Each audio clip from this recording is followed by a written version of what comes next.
හැමදෙනාම සීල සමාදන් වෙන්න සූදානම් වෙලා নমස්කාරය කියන්න.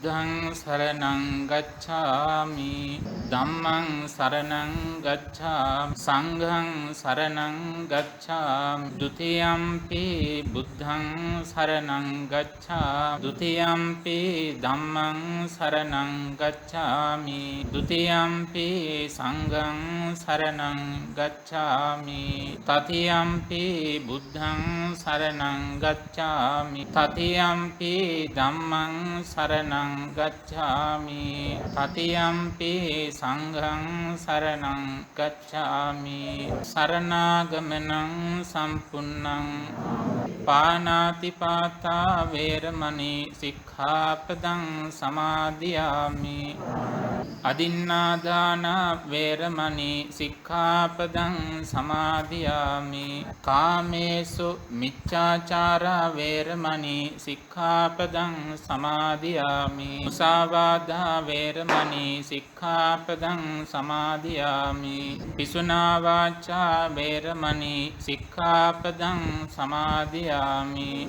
පරුසා වාචා වේරමණී සික්ඛාපදං සමාදියාමි සම්පප්පලාපා වේරමණී සික්ඛාපදං සමාදියාමි චා ආජීවා වේරමණී සික්ඛාපදං සමාදියාමි තිසරණී සද්ධින් ආජීව අට්ඨමක සීලං ධම්මං සාදුකං සුරක්ෂිතං කତ୍වා අප්පමාදේන සම්පාදේ තබ්බං. ඒ භාග්‍යතුන් වහන්සේගේ උතුම් ගුණ බලය, තේජ බලය, පුණ්‍ය බලයෙන්ම අපේ මේ කාර්යය සාර්ථක කරගන්නට සුදුසු වටපිටාවම සැලසේව අවසාන වචනය දක්වාම හඬේ අපහැදිලිතාවයකින් තොරව ඕගොල්ලන්ගේ සිත් සනසාලන්නට අපිටම ශක්තිය ලැබේවා කියලා අපි ප්‍රාර්ථනා කරනවා ආශිර්වාද කරනවා.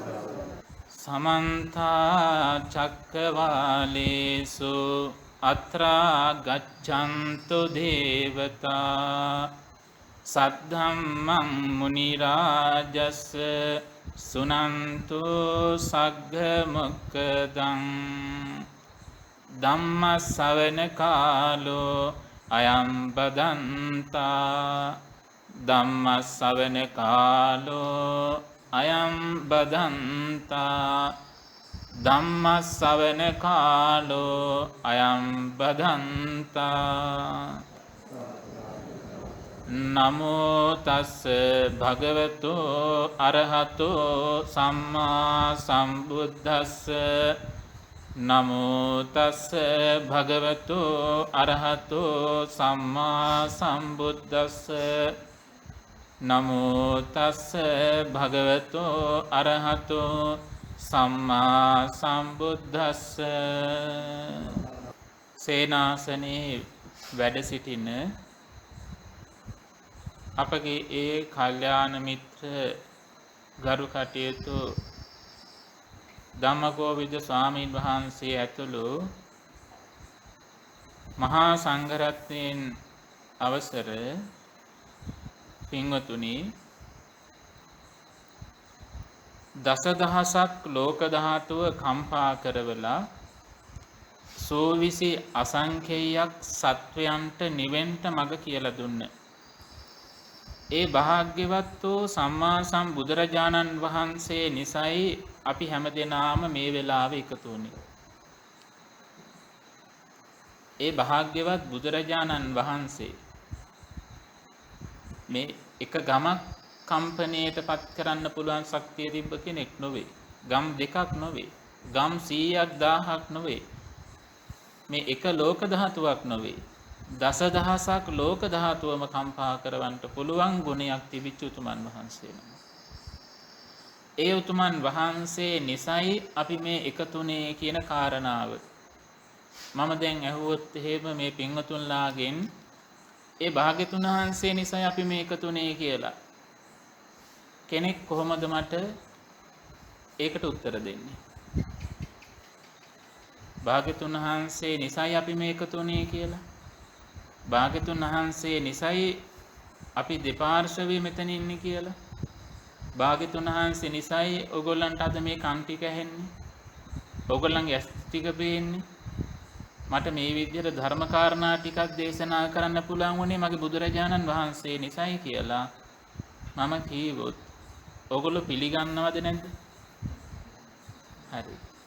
දැන් පිළිගන්නේ කොහොමද කියලා ඇහුවොත් මේ හේතු පහදලා දෙන්න කියලා කිව්වා. දැන් ඵලය තියෙනවා. මේ ඵලයට හේතුව කොහොමද හැදුනේ කියලා. දැන් ඵලය අපිට ලැබිලා තියෙනවානේ. මේකට හේතුව කොහොමද හැදෙන්නේ නැත්තේ එහෙනම්? අපි ඒ ටික ගැන තමයි අද කතා කරන්නේ. ඒ වගේම දැන් මේ ඵලයක් අපිට ලැබිලා තියෙනවානේ. මේ ඵලයත් මතුමත්තේහි ඵල ලැබෙන්න හේතුවක් වෙනවා. තේරුණාද? අපි යම් පමණ මේ ජීවිතයේ තෙරුවන් සරණ ගිහිල්ලා තියෙනවද? පෙර ජීවිතවල තෙරුවන් සරණ යෑම මේ ජීවිතයේ අපේ මේ තෙරුවන් සරණ යෑමට සම්මාදිට්ඨික වීමට උපකාරයක් වුණා. අපි ඉස්සලම ඒ ටික දැනගනිමු. ඊට පස්සේ අද හරියට තෙරුවන් සරණ යෑම මතුමත්තේහි මේ ජීවිතය තුල හෙට දවසේ පවා සැනසෙල්ල පිණිස කෙසේනම් හේතු වෙනවද කියන ඒ ප්‍රාථමික තැනේ ඉඳලා අපි නිවන දක්වාම ඉඩ ලැබෙන කාලයේ ස්වභාවය අනුව අපි කතා කරමු. ඔයගොල්ලෝ කොයිතරම් වෙලාවක් ඉඳගෙන ඉන්න දේශනාව ශ්‍රවණය කරන්න කැමති වෙලාද බැමිණියේ? ඔයගලන්ට කොයිතරම් වෙලාවක් ඉන්න පුළුවන්ද? මට ඇති වෙනකන් ඔයගලන්ට අහගෙන ඉන්න පුළුවන්ද? පුළුවන් නේ. හරි. එහෙනම් මට ඇති වෙන්නේ කොයි වෙලාවේද? එහෙනම් එතකන් ඉඳගෙන ඉන්න. හරි. දැන් මං ධර්ම දේශනාව සිදු කරන්න ඉස්සෙල්ලා ඔයගලන්ට යම් දෙයක් දුන්නා. මොකක්ද ඒ දුන්නේ? තිසරණය සහිත ආජීව අෂ්ටමක සීලය. අපි එතනින් පටන් ගමුකෝ.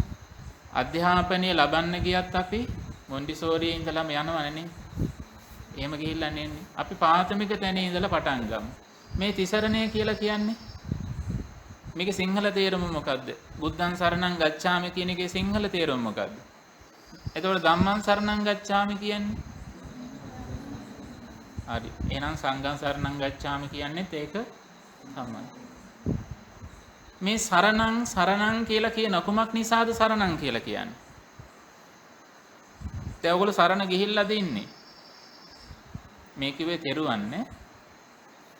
කොහොමද මේ තෙරුවන් සරණ යන්නේ? ඒ කරුණ ඉඳලා අපි තේරුම් ගන්න ඕනේ.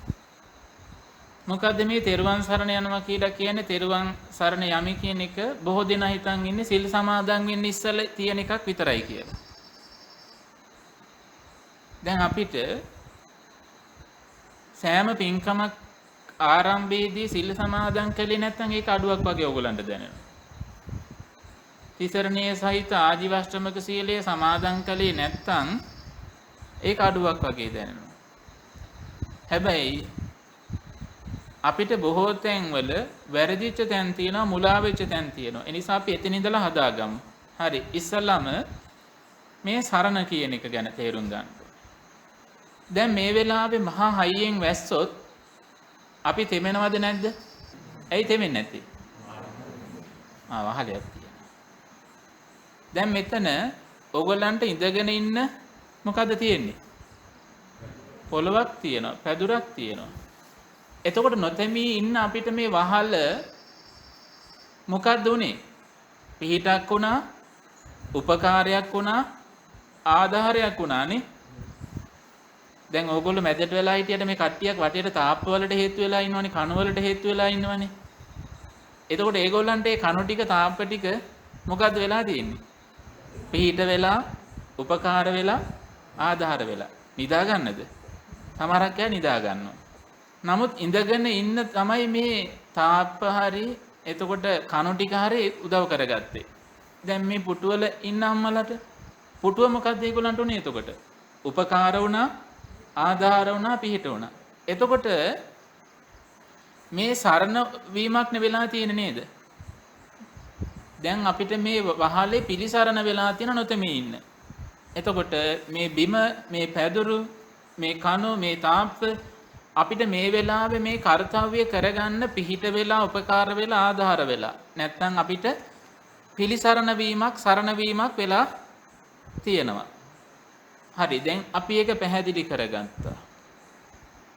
දැන් ඔය පැරඳගෙන ඉන්න මුඛ ආවරණය ඔයගලන්ට මොකක් නිසාද පිහිට පිළිසරණ උපකාර වෙලා තියෙන්නේ? මොකටද? වසංගතයෙන් බේරෙන්න. දැන් මේ තෙරුවන් සරණ යනවා කියන එක සිල් සමාදන් වෙන්න ඉස්සෙල්ලා විතරක් කරන්න තියෙන එකක්ද? දැන් මේ බුද්ධං සරණං ගච්ඡාමි ධම්මං සරණං ගච්ඡාමි සංඝං සරණං ගච්ඡාමි. එතකොට මේ තෙරුවන් සරණ යන්න ඕනේ මොකද්ද?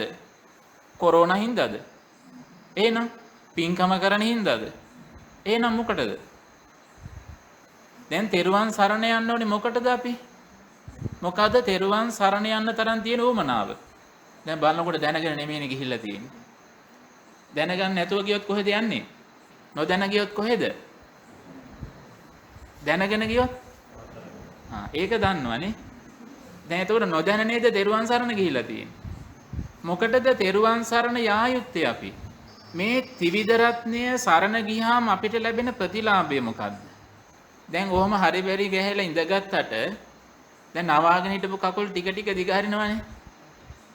නේද?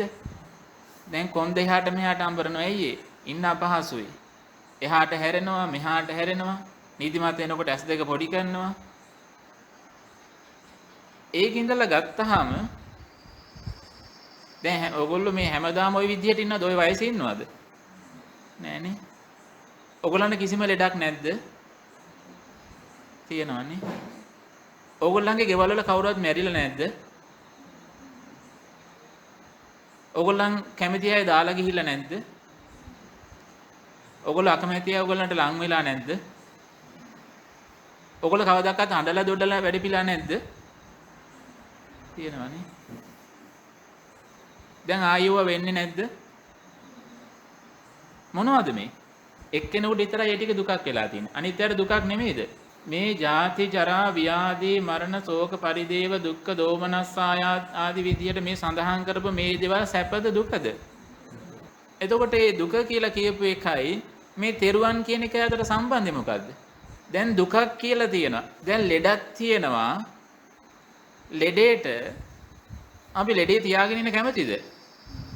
දැන් ඕගොල්ලෝ මේ ජීවිතේ විඳපු දුක් ටිකක් තියෙනවනේ. අම්මගේ මව් කුසේ අපි මාස කීයක් ඉන්නවද? ඔය මාස 10ක් කියන්නේ මොන මාස වලින්ද? චන්ද්‍ර මාස ක්‍රමයට. දවස් 29 වන් තමයි 10ක් කියන්නේ. හරිද? දස මාසයේ උරේකත්වා කියලා දන්නවනේ ගාතාවනේ. එතකොට මේ මාස 10 කියන්නේ ඡන්ද මාස ක්‍රමයට. ගිතෙල් වල දැන් මේ ධර්ම සාකච්ඡාවක් විදිහට කියන්නේ දේශනාවක් විදිහට නෙමෙයි. ඔයගලන්ට කරුණු පේන්නලා දෙන්න ඕනේ ඉඳා. ඒ නිසා වටාපත පැත්තකින් තියලා සාකච්ඡාවට ගැලපෙන විදිහට මම මේ අංග චලනය කරලා පෙන්වන්න වෙනවා. ධර්ම දේශනාවකදී හස්ත විකාර කරන්න බෑනේ. අස්ව ලෝමයක් අරගෙන දැන් මේ ගිතෙල් වාජනය කියලා හිතන්න මේකට ඔහම දාලා අරගෙන ගසනවා. 7-8 පාරක් ගසනවා.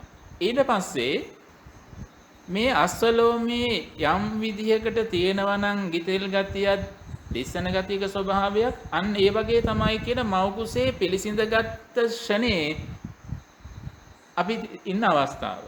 අහලා තියෙනවද? ඒ විදිහට ඇවිල්ලා දැන් මේ ගර්භාෂය අපි පරිහරණය කරනවා. ඕගොල්ලෝ නරකාදී 4කට මැදි වෙලා හිටියා වගේ කියලා ධර්මයේ සඳහන් වෙනවා. මොනවද මේ නරකාදී 4? ලෝකාන්තරික නරකය කියනවා. මේ ලෝකාන්තරික නරකයට ඉරවල් 7ක් පෑවුවත් ආලෝකමත් වෙන්නේ නැහැ. හැබැයි එක වෙලාවක එළිය වෙනවා. අපේ භාග්‍යතුන් වහන්සේගේ ඒ උතුම් පහළ වීමේදී ආලෝකමත් වෙනවා. මේ ලෝකාන්තරික නරකේ බලන්න ඉරවල් 7ක් පෑවුවත් ආලෝක වෙන්නේ නැහැ කියලා කියන්නේ මොනතරම් අඳුරක්ද? අපි අම්මගේ මේ ගර්භාෂය තුල පිළිසිඳ අරගෙන අර වතුර බෑගිය තුල ඉන්නකොට අපිට කිසිම එළියක් ලැබෙන්නේ නැහනේ. නේද? ඕක ඇතුලේ එළිය නැහනේ. එහෙනම් මේ ලෝකාන්තරික නරකේ ඉන්නවා වගේ කියලා කියනවා. මතකද? නැහැනේ. එහෙනම් ඊළඟට සඳහන් කරනවා ගූත නරකේ ඉන්නා වගේ කියලා කියනවා. ඇයි හේතුව? අම්මගේ ගර්භාෂය තුල අපි ඉන්නකොට ඊට මිලිමීටර ගාණක් එහෙන් පිටිපස්සෙන් තමයි අම්මා කාපු ආහාර ඔක්කොම ටික දිර වෙලා මල බවට පත් වෙලා ගමන් කරන මාර්ගයේ ජීර්ණ පද්ධතිය තියෙනවා. මේ ගූත නරකේ ස්වභාවය කොයි වගේද දන්නවද? දැන් ඕගොල්ලෝ සාමාන්‍ය වැසිකිලි වලක කොන්ක්‍රීට් අයින් කළා නැහැ තියාගෙන ඉන්න පුළුවන්ද? බෑනේ.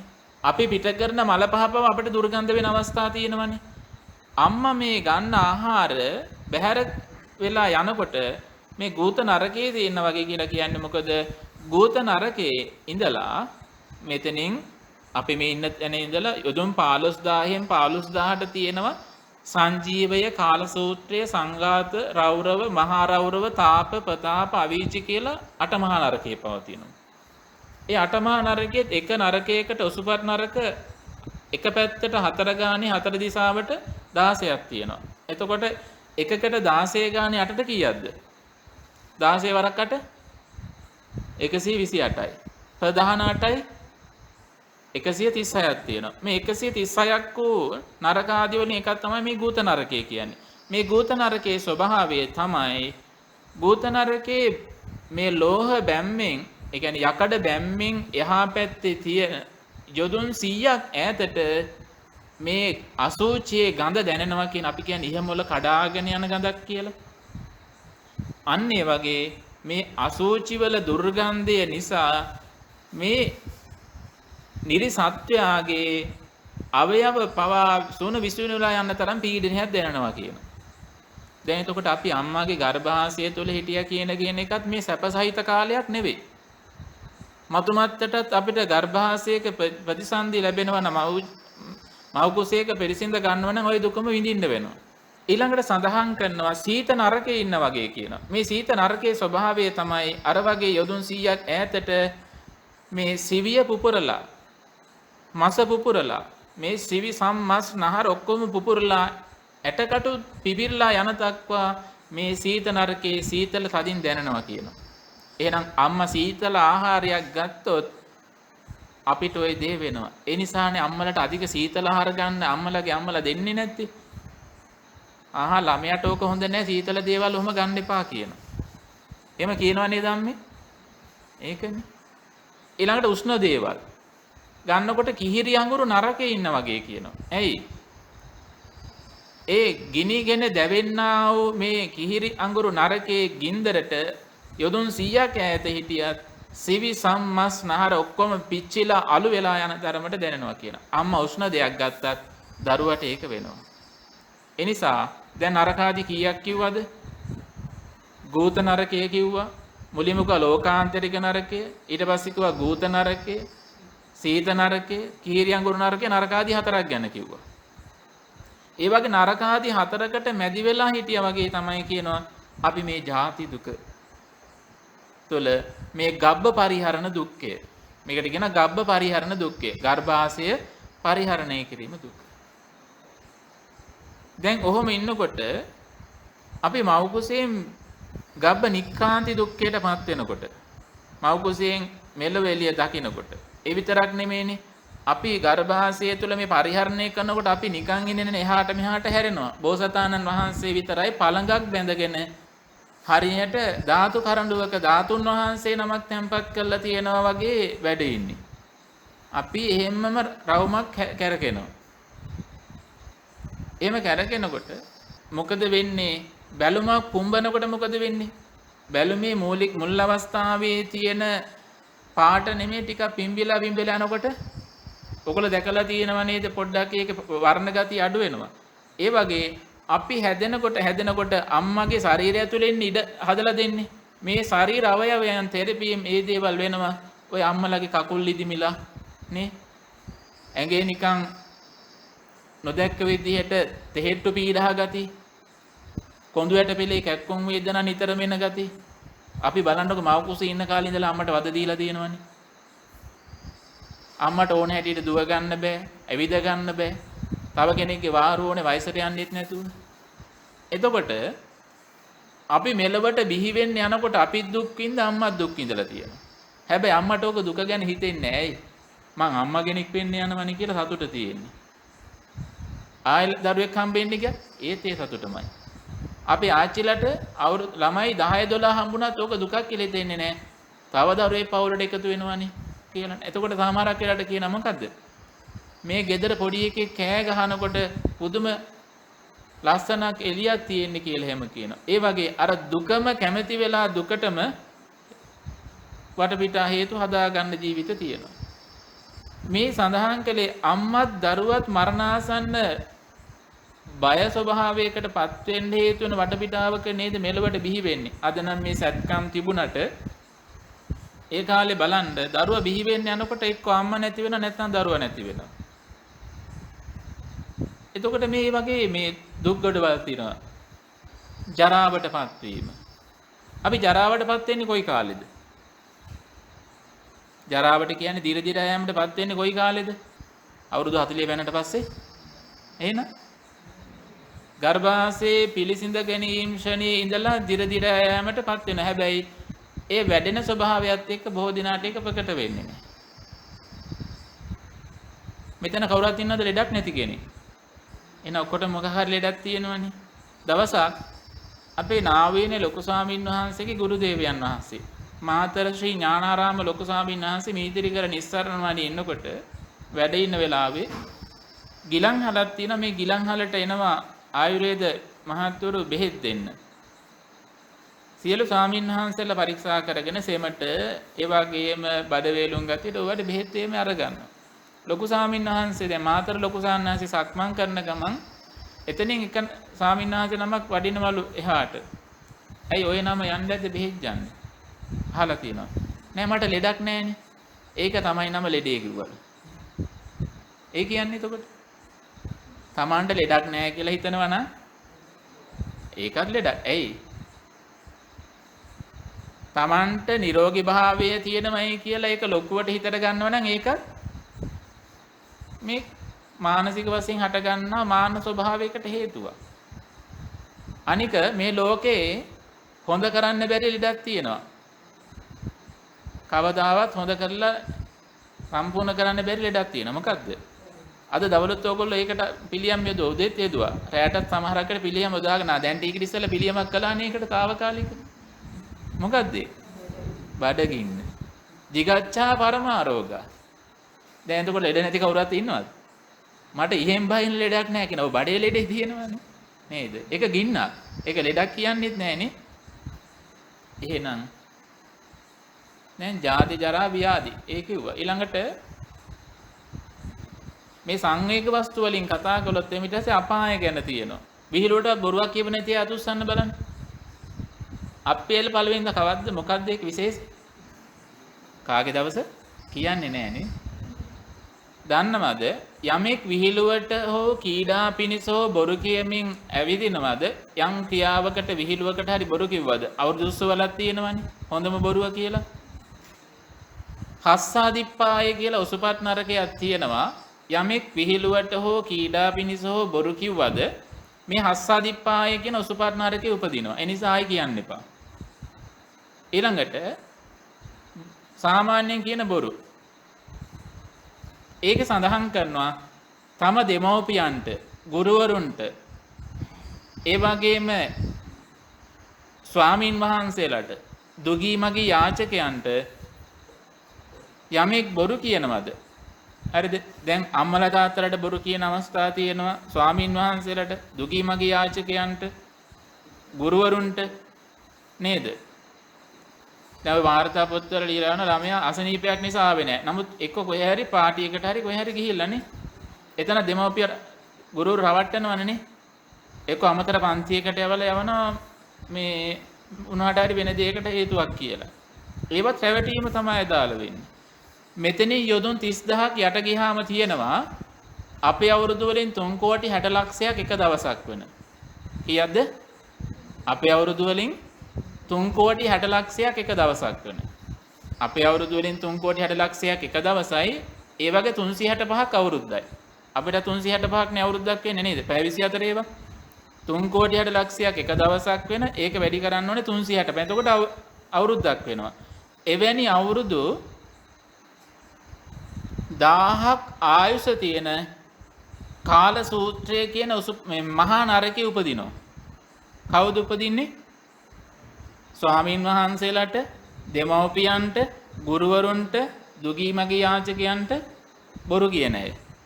මේ බොරු කීම විතරයි සඳහන් කළේ. කටුඹුල් නරකය අහලා තියෙනවද?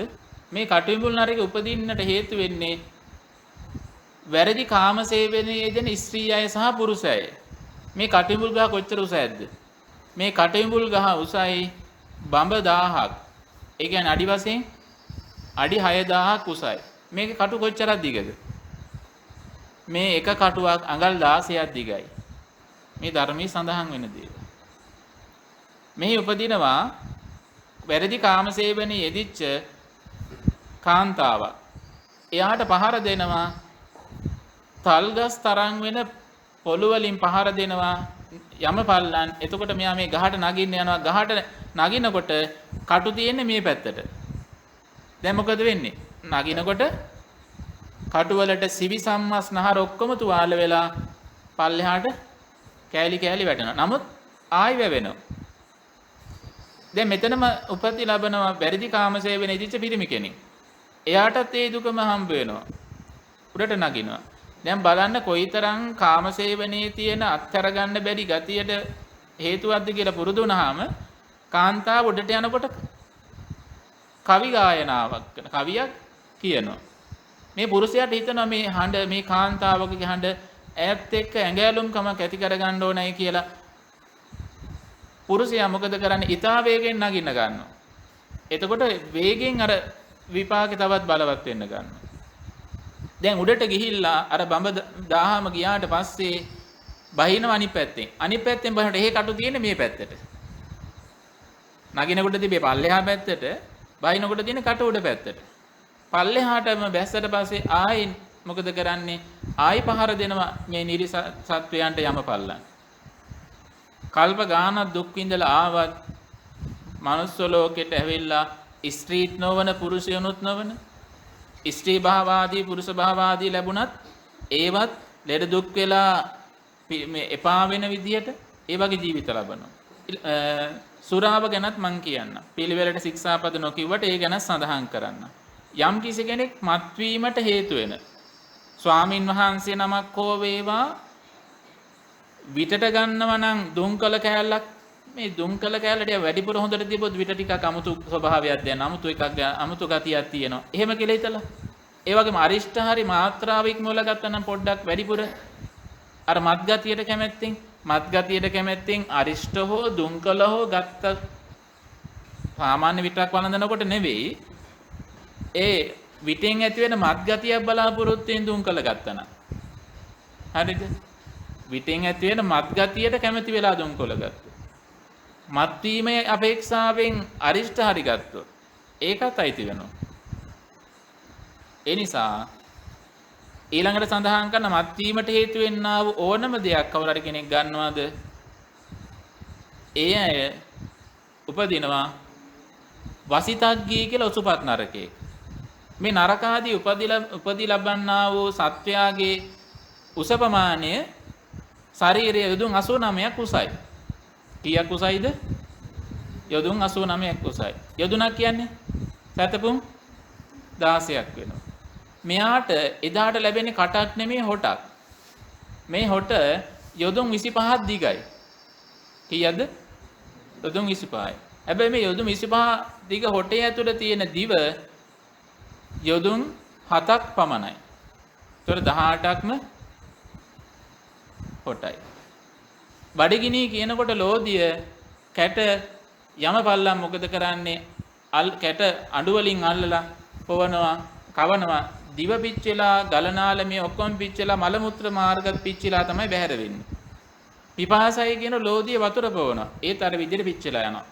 කල්ප 9ක් මෙතන දුක් විඳින්න වෙනවා. මනුස්ස ලෝකෙට ආවත් මන්ද බුද්ධික වෙනවා. මතක හිටින්නේ. මන්දික බුද්ධික භාවයන්ගෙන් ඈත් වෙලා මනුෂ්‍ය ජීවිතයක් ලැබුණත් එකම ධර්ම කාරණාව ඇහුවත් මතක හිටින්නේ නැහැ. ඉගෙන ගන්න ගියත් මතක හිටින්නේ නැහැ. ওই වගේ සිහි බුද්ධිය කල්පනාව අඩු අය වෙලා උපදින්න හේතු වෙනවා. ඉතින් මේ සඳහන් කරේ ඒ ස්වභාවයන්. ඊළඟට අදින්නා දානය ගැන සඳහන් කරලා ඉන්නවා. මේ හොරකම් කිරීම කරුණු දෙකක් තියෙනවා. සංඝසතු දේ සොරකම් කිරීම සහ සංඝසතු නොවන දේ සොරකම් කිරීම. මෙතනින් යොදුන් 60000ක් ගිහාම පවතිනවා රෞරවය කියලා නරකයක්. එතන උපදින්නට හේතු වෙන්නේ වැරදි කිරුම් මිනුම් හොර කිරුම් මිනුම් ක්‍රම වලින් වෙනදාම් කටයුතු කරන ඒ වගේම හොරකම් කරන අය මෙතන උපදිනවා. මෙතන ආයුෂ කොයි වගේද? අපි අර සඳහන් කළානේ මෙතන යොදුන් 30000 ගිහාම පවතින ඒ නරකයේ අපේ අවුරුදු වලින් 3 කෝටි 60 ලක්ෂයක් එක දවසක් කියලා. පළවෙනි නරකාදියට ඇවිල්ලා අවුරුදු 90 ලක්ෂයක්. දැන් 8ක් තියෙනවනේ. පළවෙනි එකේ 90 ලක්ෂය දෙවෙනි එකට යනකොට 4 ගුණයකින් වැඩි වෙනවා. එතකොට තමයි 3 කෝටි 60 ලක්ෂයක් උනේ. ඊළඟ එකට යනකොට අර 3 කෝටි 60 ලක්ෂය 4 ගුණයකින් වැඩි වෙනවා 14 කෝටි 40 ලක්ෂයක් වෙනවා. හරිද? එතකොට මේ 4 වෙනියට තියෙන එකනේ යොදුන් 60000ක් ගියාම තියෙන එකනේ. එතකොට එතන 17 දැන් ආවනේ ගානක් 14 කෝටි 40 ලක්ෂයක් කියලා. ඒක 4ෙන් වැඩි වුණාම එනවා 57 කෝටි 60 ලක්ෂයක්. අපේ අවුරුදු වලින් 57 කෝටි 60 ලක්ෂයක් එක දවසක් වෙන ඒ වගේ 365ක් අවුරුද්දක් වෙන. දැන් එක එකට මේ අවුරුදු ගාන මම සඳහන් කළානේ. පළවෙනි එකේ අවුරුදු 500යි, දෙවෙනි එකේ අවුරුදු 1000යි, ඊළඟ එකේ අවුරුදු 2000යි, මේ එනකොට අවුරුදු 4000ක් වෙනවා. හරිද? එතකොට 57 කෝටි 60 ලක්ෂයේ වැඩි කිරීම 365 වැඩි කිරීම කීයද? 4000න් වැඩි වෙන්න ඕනේ. මේ සාමාන්‍ය එකේ ඒවා හොරකම් කිරීම. දැන් සංඝසතු දේවල්. සංඝසතුයි කිව්වහම වැලි කැටයක් හෝ වේවා පන්සලේ සෙනසුනේ ගහක තියෙන ගෙඩියක් මලක් වුණත් හොරකම් කළත් අයිති වෙනවා. උපසම්පදා භික්ෂුවක් කුඩා වූ දෙයක් සොරකම් කිරීමෙන් පරාජිකා වෙන්න හේතු වෙනවා. උපසම්පදාව නැති වෙන්නේ. එහෙනම් සෙනසුනක තියෙනා වූ දෙයක් කෙනෙක් සොරකම් මල්ලත්තක් හෝ කඩාගෙන හොරකම් කරගෙන ගියාද? ගහක කොළක තියෙන දෙයක් අවසරයක් නොමැතිව කඩා ගන්නවද? මේ හොරකම් කරන චේතනාවේ යමක් කළාද? එතන උපදිනවා අපේ අවුරුදු වලින් 230 කෝටි 40 ලක්ෂයක්. කීයක්ද? 230 කෝටි 40 ලක්ෂයක් එක දවසක්. ඒ වගේ 365ක් අවුරුද්දක්. එවැනි 8000ක් ආයුෂ තියෙන මහා රෞරවය කියලා නරකේ. මෙතන යොදුන් 75000 ගියාම පවතින. අර මුගලන් ස්වාමීන් වහන්සේ ඉරිදි බල උපදවාගෙන අපායටද දිව්‍ය ලෝකෙටද වැඩම කළා වගේ ඔයගලන්ටත් බලලා ඉන්න පුළුවන්. ඉරිදි බල උපදවා ගත්තාම පරපණ නැසීම් ගැන සඳහන් කරනවා නම් උගුල්ලට වෙලා අපි ඔය කියන්නේ මන්ද කියලා කියන්නේ. ඒ වගේ දේවල් කරලා පොළවරින් පහර දීලා සත්වයන් මරණයට පත් කළාම අපි අවුරුදු වලින් 90 ලක්ෂයක් එක දවසක් වන ඒ වගේ 365ක අවුරුද්දක් වන එවැනි අවුරුදු 500ක් ආයුෂ තියෙන පළවෙනියට තියෙන සංජීවය කියන අරක උපදිනවා. අම්මා තාත්තා මරණයට පත් කිරීම රහතන් වහන්සේලා ඝාතනය කිරීම අවීචි මහා නරකයේ උපදින්න හේතු වෙනවා. අන්තර කල්පයක් ආයුෂ තියෙනවා. ඔන්න පන්සිල් පද පහ ගැනම කියලා දුන්නා. මේ ඇවිල්ලා අපායේ දුක්ඛයන්. දැන් අතීතයේ ඕගොල්ලෝ දුක් විඳලා නැද්ද? ඕගොල්ලන්ගේ මහා ගෙවල් තමයි අපාය. අපි හැමෝගෙම මහා ගෙවල් තමයි අපාය. වැඩි හරියක් අපි එහෙ තමයි ඉන්නේ. ඒ නිසා චත්තාරෝ අපායා සකගේහ සදිසා කියලා සඳහන් කරනවා. සතර අපාය කියන්නේ අපේ ගෙදර වගේ කියලා කියනවා. මේ පොඩි නිවාඩුවකට මනුස්ස ලෝකෙට ඇවිල්ලා තියෙනවා. දැන් අර සඳහන් කර පහින් ඒවා වැඩි වැඩියෙන් බහුල වශයෙන් කළා නම් ආයි මහා ගෙදර යන්න වෙනවා.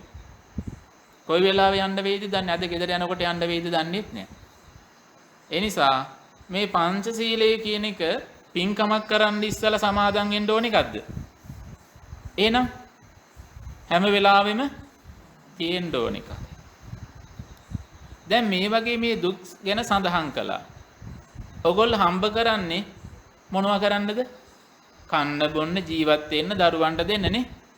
එහෙම කළත් මොකද කරන්නේ? ආයි හම්බ කරනවනේ. එන මේ මොනවා මිල මුදල් ආදී හම්බ කරනවා කියන එක රැකියාවන් කරනවා කියන එක ජීවත් වෙන්න ජීවනෝපාය මාර්ග කටයුතු කරනවා කියන්නේ මේ සෑම දෙයක්ම දුක්ඛයක් විදියට සඳහන් කරනවා. මේ සංවේග වස්තු වලින් සඳහන් කළේ. තව තවත් විස්තර කරන්න ඕන. නමුත් මේ සඳහන් කළේ කෙටියෙන් මේ වගේ දුක් සමුදායක් තියෙනකොට අපි සමහරක් වෙලාවට කියනවා නේද? මේ මන්ද වැඩ ඉවරයක් නැහැ, නිවනක් නැහැ කියනවනේ. කියනවද නැද්ද? වැඩ කළා ඉවරකුත් නැහැ, නිවනකුත් නැහැ. ඒ වැඩ කළා ඉවරනහම නිවන් අවබෝධ වෙන්නේ නැහැ. අපිට අර වගේ කාය දුක්ඛයන්, මානසික දුක් පීඩාවන් වැඩි වුණාමත් අපි කියනවා ওই කතාව කිසිම නිවනක් නැහැ. හැබැයි වැඩ වලින් ටිකක් කරලා ඉවර වෙලා නිදහසක් ලැබුණාට පස්සේ මොකද කියන්නේ? නිවන් ගියා වගේ කියනවා. එහෙම කියනා නැද්ද? කියලා තියෙනවා. එතකොට වැඩ වැඩි වුණාම නිකන් නිවනක් නැහැ කියනවා. වැඩ කරලා වුණාට පස්සේ කියනවා නිවන් ගියා වගේ කියලා. එහෙනම් අපිට යම් විදියකට මේ දුක්ඛ පීඩාවන් නැති වෙලාවක් මානසික සුවයකින් කායික සැපයකින් ඉන්න ලැබෙනවා නම් අපි කැමතිද නැද්ද? කැමතියි.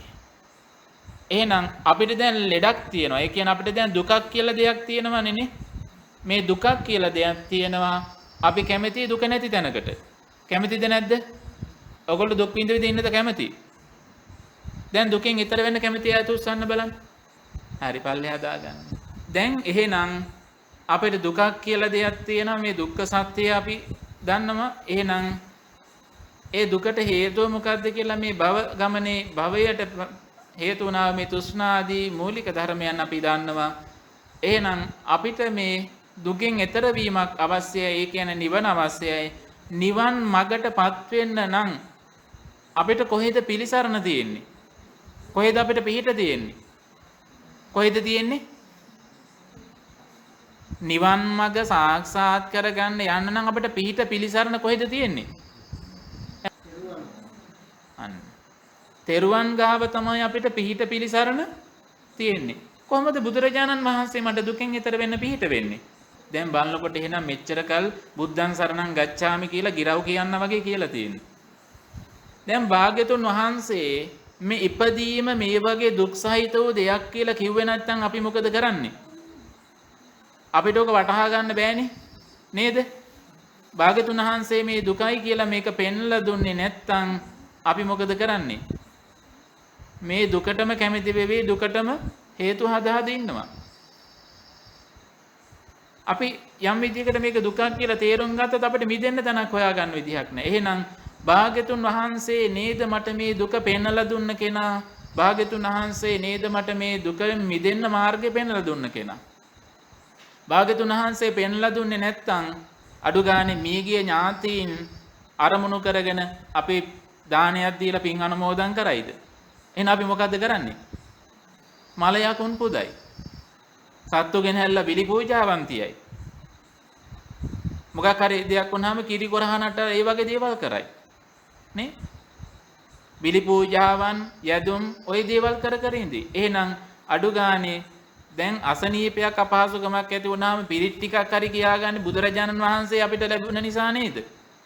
එහෙනම් බුදුරජාණන් වහන්සේ කියලා කෙනෙක් අපිට සම්මුඛ වෙච්ච නිසා තමයි මේ වගේ සුළුවෙන් හරි ධර්ම මාර්ගයට අපිපත් උනේ. මේ ටික හරි අදහන්න ලැබුණේ බුදුරජාණන් වහන්සේ නිසා නේද?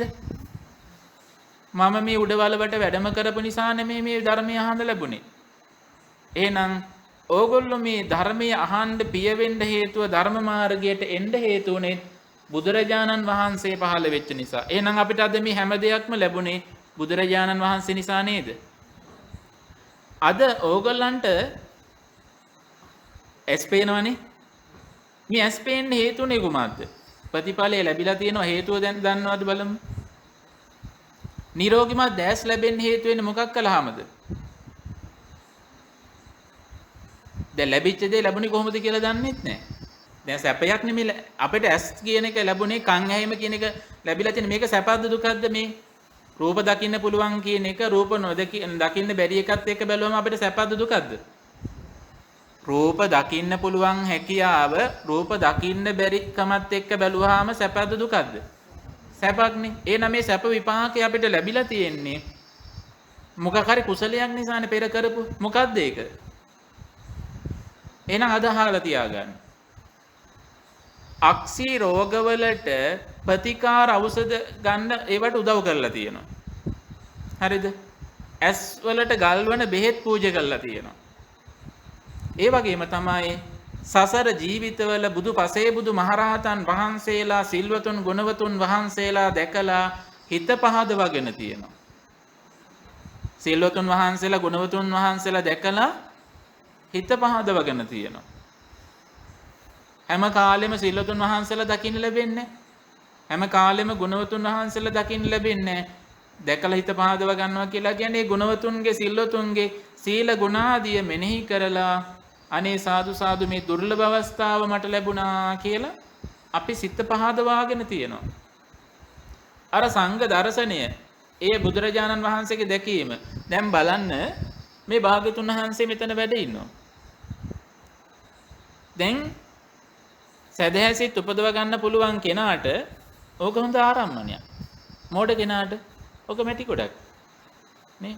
දැන් මේ විදිහට දැක්කහම දැන් බලන්න කෙලෙස් බරිත කෙනෙක්ගේ දෑතින් එයාගේ මනසට ආපෝ ඒ චිත්ත රූපය මවලා මේ තරම් මගේ හිත පැහැදෙනවා නම් මේ බුදුරජාණන් වහන්සේගේ රූපය දැකලා නේද?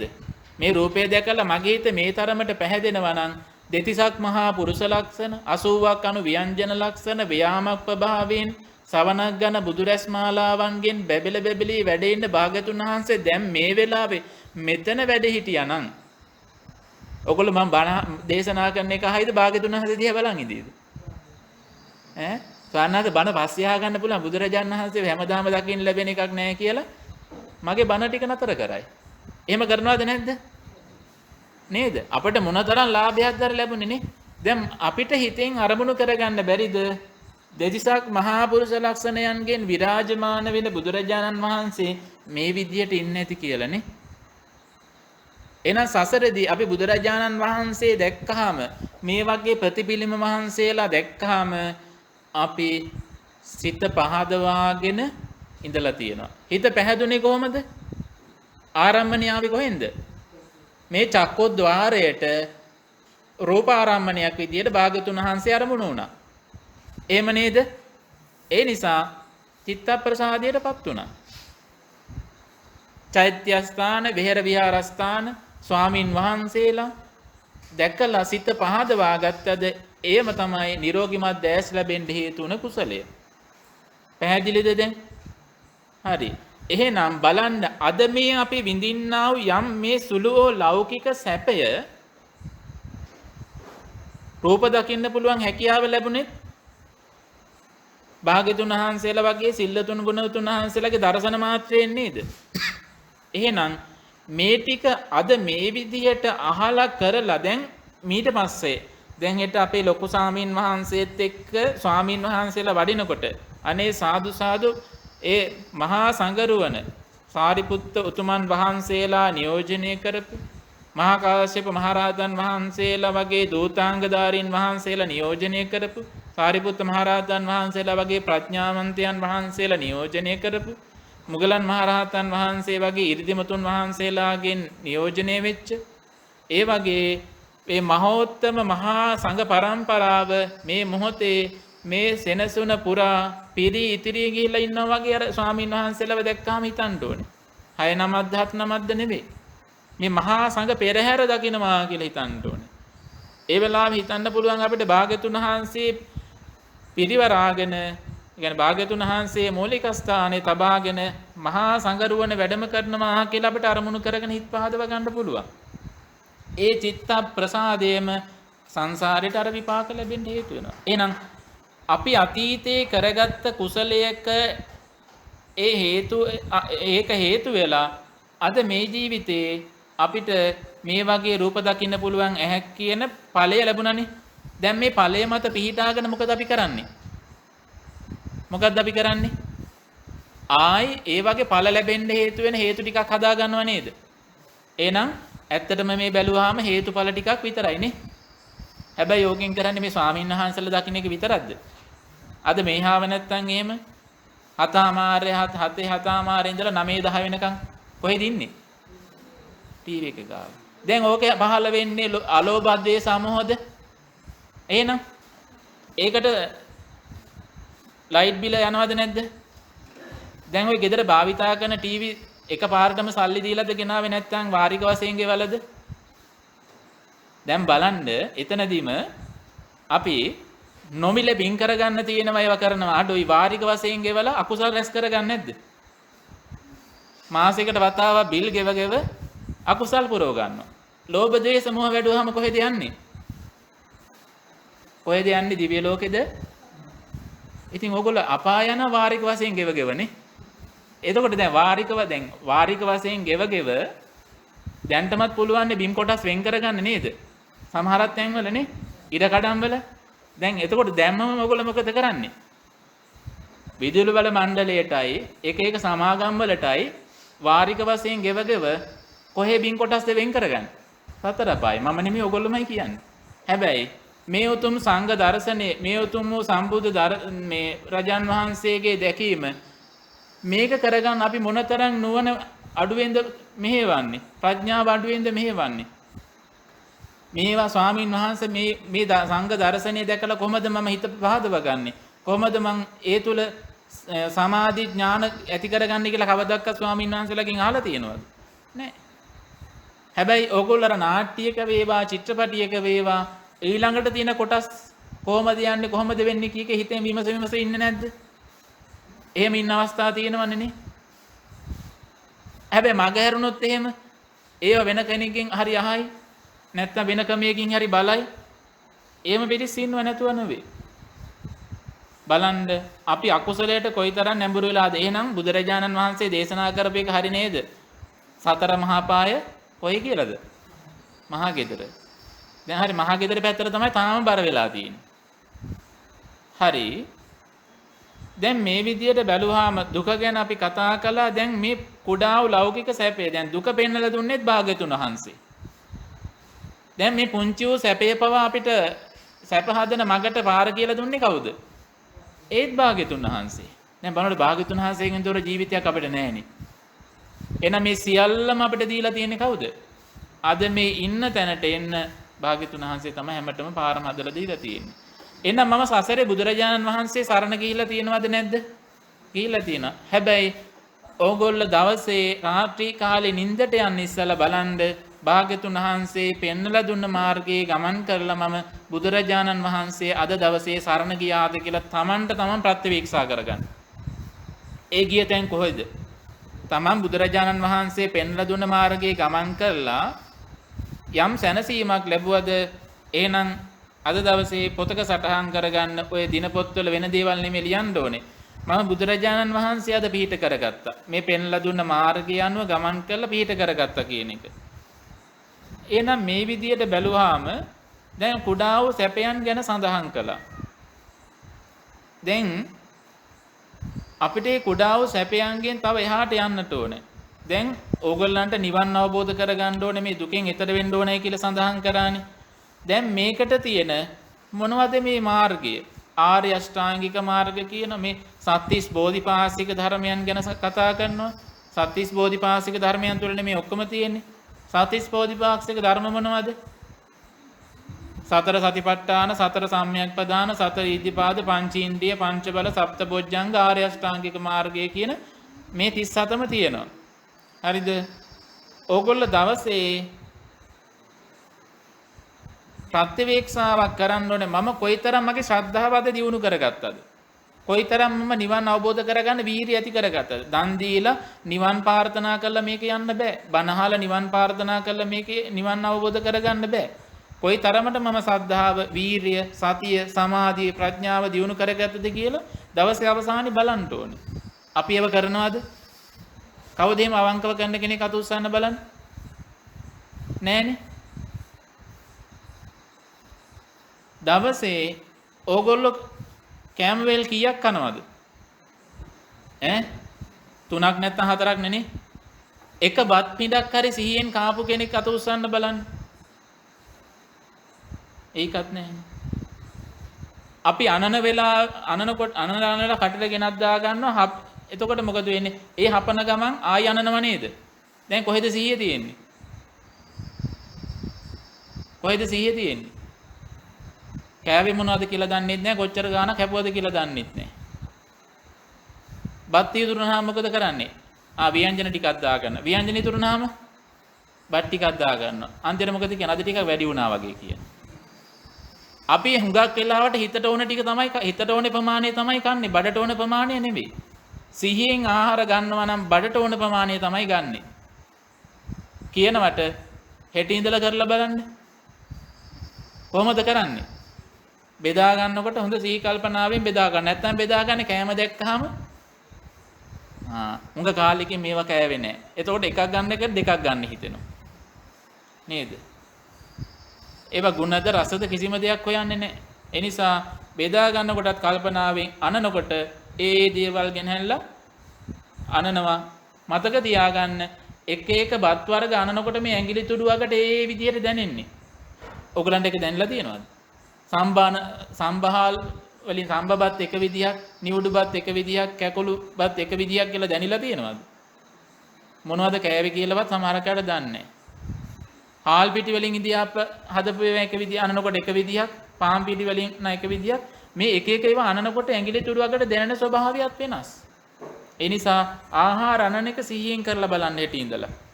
ඊට පස්සේ මේ අනනකොට කට ඇරලා ඉවරයි සමහරක් අයගේ. මෙතෙන්ට එනාවට පස්සේ තමයි කට අරින්න ඕනේ. කොහෙටද? කට ගාවට ගෙනාවට පස්සේ. දැන් ඇතුළට දා ගන්නවා. ඊට පස්සේ මොකද වෙන්නේ? අර ඇඹුරුම් මල් වල කාර්යය තමයි වෙන්නේ. එහාට තල්ලු කරනවා, මෙහාට තල්ලු කරනවා, හපනවා. හපලා දැන් ඔක ගිලුණාට පස්සේ තමයි ඊළඟ කනන්නේ. අපි මොකද කරන්නේ? ඇතුළට දාගත්ත ගමන් නිකන් කවුරුහරි පිඟාන උදුරගෙන යයි වගේ අනනවා නේද ඊළඟට. ඒ නිසා අදින් පස්සේ අඩු ගන්න දවසට එක වේලක් හරි අනන වෙලාවට කෑම අනනවා විතරයි, හපන වෙලාවට හපනවා විතරයි. කරනවද නැද්ද? ලෙඩ රෝග බොහොමයක් අඩු වෙනවා. ආහාර පහසුවෙන් දිරවනවා. භාග්‍යතුන් වහන්සේ මේ ආනිසංස දේශනා කළා තියෙනවා. දිරවීම පහසු කරයි, ලෙඩ රෝග අඩු කරයි. ඒ වගේම ඉන්ද්‍රියන් හොඳට පානවත් වෙනවා. ඒ කියන්නේ හේතුව මොකද? අපි සමහරක් වෙලාවට ආහාර වැඩිපුර ගත්තට පස්සේ ගානවනේ. සමහරක් වෙලාවට ඉස්මෘත්තාවට එන්න වගේ නේ. අපිටම හුල ගන්න බෑ. අද නම් කෑම පොඩ්ඩ වැඩි වුණා වගේ කියන සමහරක් වෙලාවට. ඒ නිසා දැන් ඔන්න බලන්න මේ විදිහට ආහාර අරගෙන නිරෝගී වෙන්නත් ආහාර ගන්නකොට සිහියෙන් අරගෙන ඒක භාවනාවක්. කොහොමද?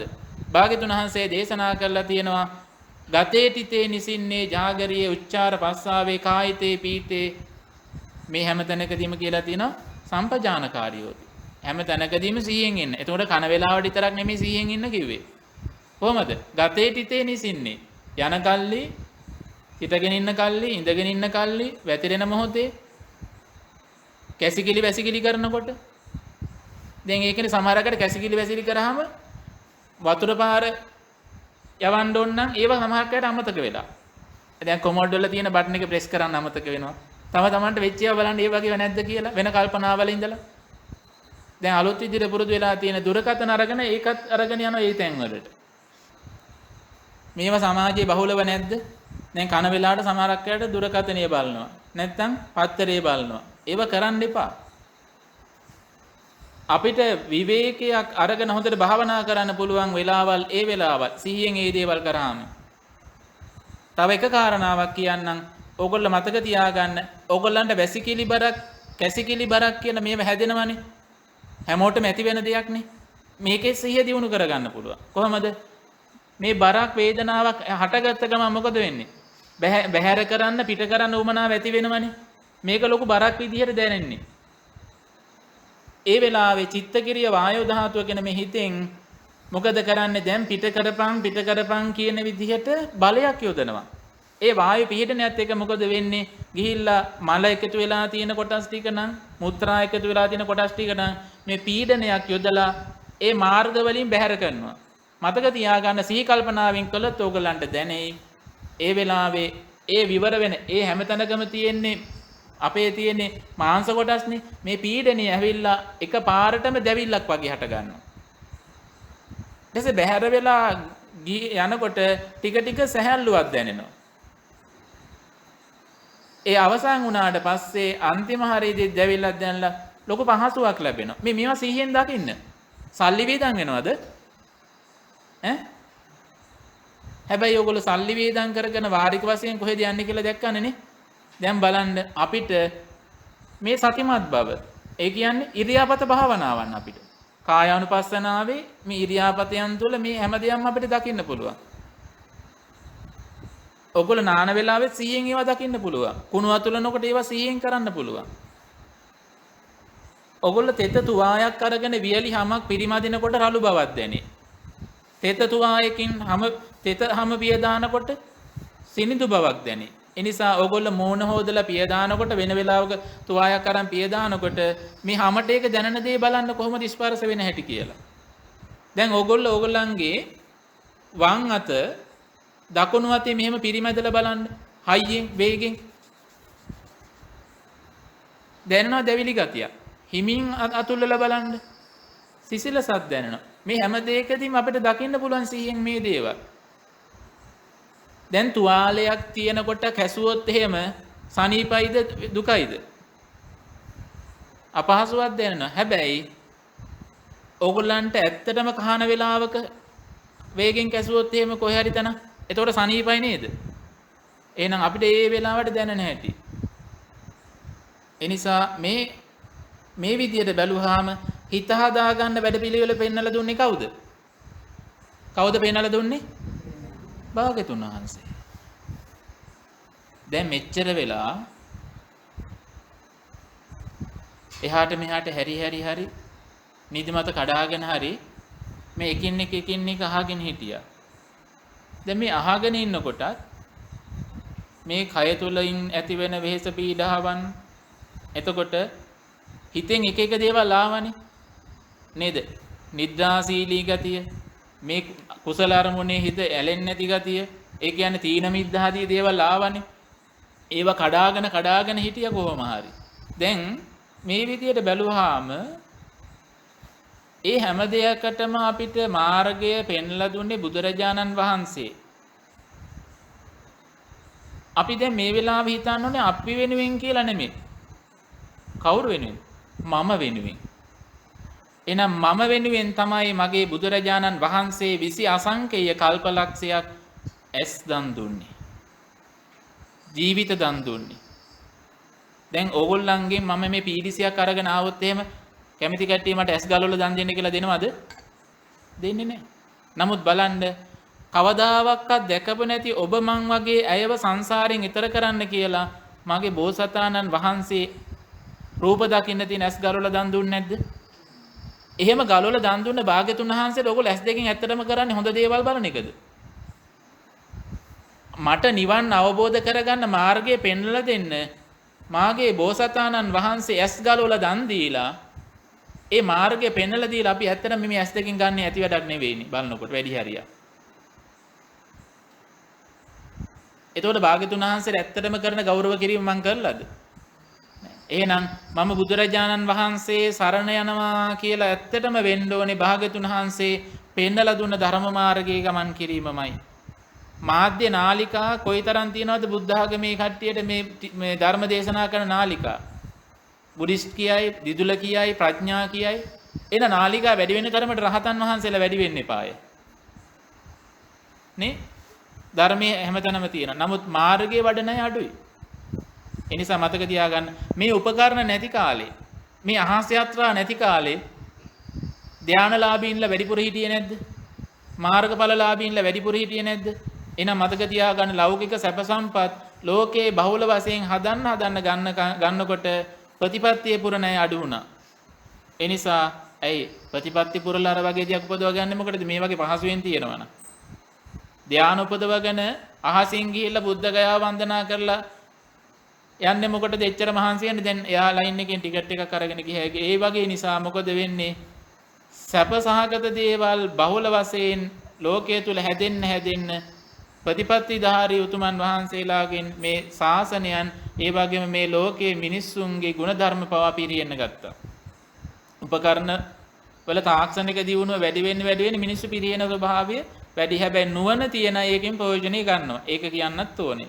ඒ නිසා මතක තියාගන්න අපිට මේ තරම් වූ කැපකිරීමක් අපේ බෝසතාණන් වහන්සේ කළ. ඒක හැම වෙලාවෙම හිතන්න ඕනේ මට මාව සසරෙන් එතර කරවන්න මගේ බෝසතාණන් වහන්සේ ඇස් දන් ආදී දීමෙන් ජීවිත දන් දීම ආදීන් කැප කළා. ඒ නිසා හැමදාම උදෑසන අදිෂ්ඨානයක් කරගන්න මම අද දවසේ පෙර දවස්වලට වැඩිය ඒ බුදුරජාණන් වහන්සේ අද සරණ යනවා කියලා හිතන්න ඕනේ. ඒ බුදුරජාණන් වහන්සේ සරණ යන්න අපිට තියෙන දැක්ම කුමක්ද? ඒ තියෙන සීසත් ධර්මය තුලයි. එහෙනම් මට මේ සංසාර දුකින් ඈතර වෙන්න ඒ උතුම් වූ මාර්ගයේ තියෙන සීසත් ධර්මයේ මම දිවිහිමියෙන් සරණ යනවා කියන එක තමයි ධම්මං සරණං ගච්ඡාමි කියන්නේ. එතකොට සංඝං සරණං ගච්ඡාමි කියන්නේ මේ ස්වාමින් වහන්සේලා තියෙන්නේ පාංශුකූල දෙන්න එක්කගෙන යනවත් මේ ආගමික කවුරු හරි මැරුණාම ආගමික වතාවත් කරගන්නවත් 7 දවසේ 3 මාසේ අවුරුද්දේ දානි දෙන්නවත් නෙවෙයි. දරුවෙක් හම්බෙන්නකොට පිරිත් ටිකක් කියා ගන්න මේ අකුර කියව ගන්න යනකොට පිරිත් නූලක් බැඳගෙන යන රස්සාවට යනකොට පිරිත් නූලක් බැඳගෙන යන්න නෙවෙයි. කටන පිංකම් බස්වස් වල කටන පිංකම් කරව ගන්නත් නෙවෙයි. මොකක්ද එහෙනම්? ධර්මයේ තුල තියෙනවා කාරණා මොකද්ද? ස්වාමීනි කුසලය මොකද්ද? අකුසලය මොකද්ද? හොඳ මොකද්ද? නරක මොකද්ද කියලා මාර්ගයේ වඩා ගන්නයි මහා සංගරුවනේ ඉන්නේ. එහෙනම් මම දිවිහිමියෙන් මේ මාර්ග ප්‍රතිපදාවේ ගමන් කිරීම සඳහා මහා සංඝරත්නය පිහිට කරගනිමි, පිළිසරණ කරගනිමි, උපකාර කරගනිමි කියන එකයි සංඝං සරණං ගච්ඡාමි කියන්නේ. එහෙම නැතුව දානි ටිකක් දීලා පින් අනුමෝදන් කරන්න නෙවෙයි. හරි. එහෙනම් අපි ඒ කරන ටිකත් හරියට කරනවද කියලා බලන්න ඕනේ. ස්වාමින් වහන්සේලාට පෑන් එකක් දෙනකොට, පෑන් එකක් පිළිගන්නනකොට ඒවත් දැනගෙන ඉන්නේ. දැන් මෙහෙම පිළිගන්නනවනේ. දැන් මේ කෝප්පේ අඬුවක් තියෙනවා කියලා ඔයගලන්ට පේනව නේද? මේ අඬුව තියෙන එක උණු පෑන් එහෙම වළඳන්න ගියාම පහසුවක්ද අපහසුවක්ද? දැන් මේ රස්නේ කෝප්පයකට මේ කෝප්පෙට අඬුවක් නැති කෝප්පෙට මට පෑන් එකක් දාලා දෙනවා රස්නේම රස්නේ. මම එතකොට වයසයි කියලා ඉතින් ඔහොම කරලා හලා ගන්න ඇඟට එතකොට. ඇල් අතුර එකක් හරි වේව ගන්න ගියාම වයස නම් එහෙම ඔහොම ඇඟට හලා ගන්න පුළුවන්. දැන් මේ අඬුවක් තියෙනකොට මොකද වෙන්නේ? පහසුවක් තියෙනවා, සුරක්ෂිත භාවයක් තියෙනවා. එහෙනම් දැන් මේ වගේ එකක් දෙනකොට ඒකෙදිත් දැන් ඔයගොල්ලෝ මෙහෙම හරවලා දෙනවා. මට පිළිගන්න. එතකොට මම මොකද කරන්න ඕනේ? මේක මෙහෙම හරවගෙන ගන්න ඕනේ. දැන් එතකොට මට මෙහෙමම තීති පිළිගන්නවා. එහෙනම් ඕගොල්ලෝ ගිලම්පසේක දුන්න පූජා කරනවා කියන මට සැපයන්නේ ගිලම්පසක් දෙනවා කියලා කියන්නේ මම සැපවත් වෙනවා නේද? ගිලම්පසේක වළඳලා මම පිපාසය දුරු කරගෙන සැපවත් වෙනවා. එතකොට මාව සැපවත් කරනවා කොහොමද? වෙහෙසලා සැපවත් කරන්නත් පුළුවන්. පහසුවෙන් සැපවත් කරන්නත් පුළුවන්. තේරුණාද? මෙහෙම පිළිගන්නොත් මට වෙහෙසක්, මෙහෙම පිළිගන්නොත් මට පහසුවක්. එහෙනම් ස්වාමින් වහන්සේට පහසුවෙන් ගිලම්පස වළඳන්න සකස් කරලා දෙනවා කොහමද? මේ විදිහට. එතකොට දැන් සුප් එකක් එහෙම පිළිගන්නනවා. සුප් එකේ කෑලි තියෙනවා. එතකොට මොකද කරන්නේ? මෙහෙම කරගෙන ඔහොම උඩ බලන් හලා ගන්න වෙනවා. එතකොට කොහොමද දෙන්න ඕනේ? හැන්දක් එක්ක. හැන්ද කොහොමද? මෙහෙම තියන්නේ නැතුව හැන්ද මේ පැත්තෙන් මේ කෝප්පේ අඬුව මේ පැත්තට තියලා හැන්ද මේ පැත්තෙන් තියලා දෙනවා. එතකොට ගන්නකොට ස්වාමීන් වහන්සේ මේ කෝප්පේ මෙහෙම ගත්තා. හැන්ද මෙහෙම අරගෙන බලන්න. අපි හැබැයි මේ දේවල් කරන්න ගියාම අපිට ඒක ගැන හරි අවධානයෙන් ඕන නේද අපි කරන්න. අන්න බලන්න ඒ වෙලාවේ මගේ සති ඉන්ද්‍රිය වැඩෙනවද නැද්ද? වැඩෙනවා. දැන් මේක පිළිගන්නන්න පුළුවන් විදි කීපයක් තියෙනවා. හිතගෙන පිළිගන්නන්නත් පුළුවන්. අපේ මහත්තයලා අපිට මේ පිළිගන්නවා වගේ දන ගහලා පිළිගන්නත් පුළුවන්. හරිද? එතකොට හිතගෙන පිළිගැන්වීමද ගෞරවය තියෙන්නේ දන ගහලා පිළිගන්නන එක. අන්න ගෞරවය තියෙනවා. ඒ තැනදී ඒක කරන්නත් හරි සිහි කල්පනාව තියෙන්නත් එපාය. එතනදී බලන්න ගෞරවයෙන් යුක්තව කරනකොට මම මේ මහා සංගරුවනට ඉතා ගෞරව සම්පයුක්තව මේක පිළිගන්නනවා කියලා එතනතර සද්ධා ඉන්ද්‍රියත් වැඩෙනවා. හරි අවබෝධකින් කළොත් නේද? වීර්යයක් යොදන්න එපාය දන ගහන්නනේ. අමාරුවෙනි එකට කියාව යොදන්න කායික වෙහෙසක් දරන්න ඕනේ. අන්න වීර්යය. ඒ කරන්න සිහිය. ඒක හරි බොහොම කල්පනාවෙන් එකඟව මනසකින් ගාහන්ට කරගෙන යන මොකද වෙන්නේ? කුසල චිත්තාස ඒකාග්‍රතාව සමාධි කියන. ඒ වගේ කුසල හිතක් එක දිගට පවත්වාගෙන යන්න. මොන කරදරයක්ද මන් දන්නේ මේ දන ගහන්න වෙලා හැම වෙලාවෙම කියලා හිතනවනම් එහෙම ඇති වෙන්නේ නැහැ. අන්න ඒ ගෞරවයෙන් කරනොත් මේ අපිට මේ කුසල ධර්මයන් උපස්ථානයන් කරනකොටත් අපිට ඉන්ද්‍රිය ධර්ම ආදී හොඳට වර්ධනය කරගන්න පුළුවන්. නේද? කුඩා උදේත් එහෙම. දැන් ගෙදරට එන ආගන්තුක කෙනෙකුටත් ඒත් එහෙමයි. ආගන්තුක කෙනෙක් ගෙදරට එනවනම් ඒ කෙනාට වතුර එකක් දෙනකොටත් අර විදියට දෙනවා. බුදුරජාණන් වහන්සේ නෙමෙයි, මහා සංඝරුවන නෙමෙයි. නමුත් ඒ කෙනෙකුට පහසුවෙන් පෑන් ටික බීලා සැපවත් වෙන්නේ. එතකොට ගෙදර ඉන්න බල්ලට කෑම දෙනකොට කොහොමද? උදේ කෑම දාපු තැනට තමයි දවල්ටත් දාන්නේ, නැත්නම් හවසටත් දාන්නේ, ඊයේ ඒ පිඟානටම තමයි දාන්නේ නේද? සතියකට විතර සැරයක් ඉතින් හොදලා දානවා. එතකොට තිරිසංගත සතෙකුත් උනත් සැපවත් කරන්න ඕනේ. දැන් ඕගොල්ලන්ගේ පිඟාන ඕගොල්ලෝ දවසට එක සැරේද හොදන්නේ? සතියේ සැරේද? හැම වෙලාවෙම හොදනවානේ. අපිට ඒක ප්‍රිය නෑනේ. තෙල් ගතිය තිබ්බොත් ආයෙත් හොදනවා. හැබැයි වෙන කෙනෙක් එහෙම කනවා දැක්කොත් ආහා ඕක මගේ පිඟාන. නේ? එහෙනම් අපි මොනතරම් පිරිසිදු බවට පියමනාපයිද? අපි කෙනෙකුට දෙනකොටත් එහෙම හිතන්න ඕනේ. කෝපයක් වුණා. ඇයි? අපි කෙනෙකුට පිරිසිදුව පියමනාපව දෙන විදිහට තමයි අපිටත් ඒක වටපිටාව හැදෙන්නේ. එහෙනම් කෙනෙක්ව තමන් යම් විදිහකට සැපවත් කරනවද මතක තියාගන්න ඒ හේතුව තමයි තමන්ට ඵලයක් විදිහට එන්නේ. පස්සේ කියලා වැඩක් නැහැ මොන කර්මයක්ද මන් දන්නේ මොනවා කළත් දියුණුවක් නැහැ කියලා එහෙම කියලා වැඩක් නැහැ. දියුණුව ලබන්න ඕනේ කන්න හේතු ටික තමන් සකස් කරගෙන නැහැ. තේරුණාද? එහෙනම් අපි යම් දුකක ඉන්නවා නම් ඒ දුකේ ඉන්න හේතුව අපේ අම්මා තාත්තවත් නෙමෙයි. අපි සැපයක ඉන්නවා නම් ඒ කිසිම දෙයක හේතුව අපේ අම්මා තාත්තවත් නෙමෙයි. ඒ අය අපිට උපනිශ්‍රේ වෙලා. නමුත් ඒ හැම දෙයකටම වටපිටාව මූලික නිධානය හදාගෙන තියෙන්නේ කවුද? අපිමයි. ඒ නිසා ඒ ගැන හොඳින් තේරුම් ගන්නට ඕනේ. දැන් ස්වාමින් වහන්සේ නමකට පෑන් පිළිගන්නනකොට දානයකට කියලා හිතන්න වළඳන පෑන් එක මේ පැත්තේ. අත දෝවණී කරගන්න පෑන් එක මේ පැත්තේ. ඇයි හේතුව? දැන් වළඳන පෑන් එක මේ පැත්තේ තියලා අත හොදන පෑන් එක මේ පැත්තේ තිබ්බොත් දැන්ටම තේරෙනව නේද වෙහෙසක් කියලා ඒක. එතකොට අත හොදලා ගන්නකොට සිවුරේ වතුර හැලෙනවා. පෑන් එක ගන්න ගියාම සමහරට මේ සිවුර වැටෙනවා පාත්‍රයට. දැන් භාග්‍යතුන් වහන්සේට උපස්ථාන කරනකොටත් එහෙමයි. සීහස්තේ දෝවණය කරන්න පෑන් එකක් පිළිගන්න. භාග්‍යතුන් වහන්සේගේ අතේ ඉඳුල් තැවරෙන්නේ නැහැ. දූවිලි තැවරිලා නැහැ. නමුත් භාග්‍යතුන් වහන්සේ ඒ උණු පැන් හෝ ඇල් පැන් වලින් මේ සීහස්තය මොකද කරගන්නේ? ඍතු ගන්නවා. සීතල නම් උණු පැන් වලින් ශරීර රස්නි කරගන්නවා. ඒ වගේ අවස්ථා අපි වෙනුවෙන් උන්වහන්සේ ඉවසනවා. භාග්‍යතුන් වහන්සේ පාදෝවණය කරන්න අවශ්‍ය නැහැ. භාග්‍යතුන් වහන්සේගේ දූවිලි තැවරෙන්නේ නැහැ. නමුත් භාග්‍යතුන් වහන්සේ අපි වෙනුවෙන් පැන් ඉවසනවා. ඇයි? දැන් අපි වාහනයකම ඇවිල්ලා සෙරප්පු දාගෙනත් ඇවිල්ලා ගේ දොරකඩ ගාවින් බහැලා ඕගොල්ලෝ පාසෝදන එකට අපේ කුණු තැවිල්ලත් නෑ සමහරක්. නමුත් මොකද වෙන්නේ? ඕගොල්ලන්ට ඒ සංඝ උපස්ථානය කරලා පා පිරිසිදු කරලා පා පිස දමන උපස්ථානය කරගන්න දෙනවා. ඇයි හේතුව? අපිට අවශ්‍ය නැති වුණත් ඕගොල්ලන්ට මතු සසරේදී සැප විපාක ලැබෙනවා. ඇයි ඒ? උසස් කුලවල උප්පත්ති ලැබෙමින් පිරිස් මැද්දට ගියාමත් ප්‍රතාපවත් විදිහට යා ගන්න ලැබෙනවා. දැන් සමුග පරීක්ෂණ වලට ගියාම සමහරක් වෙලාවට මම දන්න ලෙවන්නම්කෝ කියන. සමහරක් අයට එයාගේ කතා බහෙන් ඒ ස්වරූපයෙන් අපි කියන්නේ පර්සනැලිටි එක කියලානේ. අර එයාගේ තියෙන පෞරුෂත්ව ස්වභාවයෙන් සමහරක් වෙලාවට ඔයා ලබන සතියේ ඉඳලා වැඩට එන්න ඕම කියලා කියනවා. සාහිතික ටික බලන ගමන් එයාගේ හැසිරීම ගැන බලන ගමන්. ඇයි මේ හේතුව? අපිට අර ඒ වගේ තැන්වල අපේ තියෙන ප්‍රතාපවත් බව ශක්තිමත් භාවයට බලපාන්නේ සංසාරේ අර වගේ සිල්වතුන්ට ගුණවතුන්ට අපි දක්වපු උපස්ථාන ප්‍රතිචාර ස්වභාවය. ඒ නිසා ඇත්තටම ඕගොල්ලෝ පාස ඕනවට එපාවට සේදුවොත් ඒත් ඕගොල්ලන්ටමයි විපාක.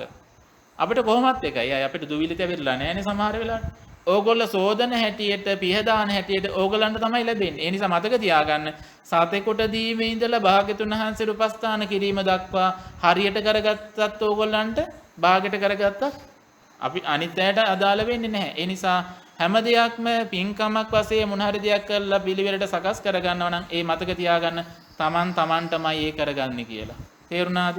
එහෙනම් ඒ දේවල් තමන් හරියට කළොත් තමයි තමන්ට සුඛභාගත ප්‍රතිපදාවෙන් යා ගන්න පුළුවන් වෙන්නේ. ඒ නිසා සංසාරේ සැප ලැබෙන්න කියලා හිතාගෙන පින් කරන්න එපා.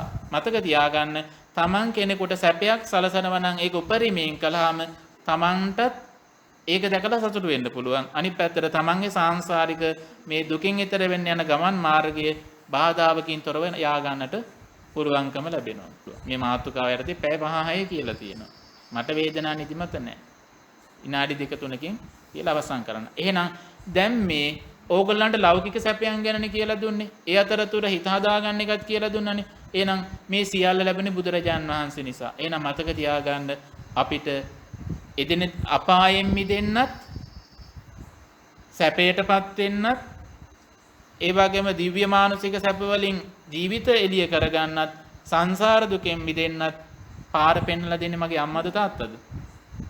කවුද? බුදුරජාණන් වහන්සේ. ඒ නිසා බුදුරජාණන් වහන්සේ නිසා තමයි මේ ඔක්කොම ලැබිලා තියෙන්නේ කියලා කියන එක තමයි කියන්න තියෙන්නේ. ඒ නිසා මේ තාක් ඕගොල්ලෝ දැන් මේ වෙලාවේ ඔය ඉන්න ටිකට ওই විදිහට ඇස් කන් ආසාදී තියාගෙන ওই ටික හරි ලැබුණේ පෙර බුද්ධ ශාසනවල හරියට පින් කරගත්ත නිසා. ඒ නිසා මතක තියාගන්න බුදුරජාණන් වහන්සේට මල් පූජා කරනකොට මල් ටික ඔහොමම දාලා උඩින් වහන්න එපා. බුදුරජාණන් වහන්සේ රවට්ටන්න බෑ. කාවද රවට්ට ගන්න? ඕගොල්ලන්. පුට්සියට එහෙම ගියාම අර පාර්සල් කරපු මොනවා හරි තැනකට ගියාම ඕගොල්ලෝ අරන් එනවා මේ පැකින් කරපුවා. උඩින් තියෙන ඒවා හොඳයි. යටින් තියෙන ඒවා ඇයි ඔය අනුන්ව රවට්ටපු එකේ විපාක. ඇයි? අනිත්‍යයට දෙන්නේ උඩින් පෙන්නලා ඇතුලෙන් අර විදියට. ඒ නිසා මලෙන් මල හදන්න සමහරක් වෙලාවට මල් වට්ටිය වැඩි කරගන්න කියලා කැඩිච්ච මල්, තැලිච්ච මල් දානවා. ඒ විදියට තමයි අපිටත් ලැබෙන්නේ.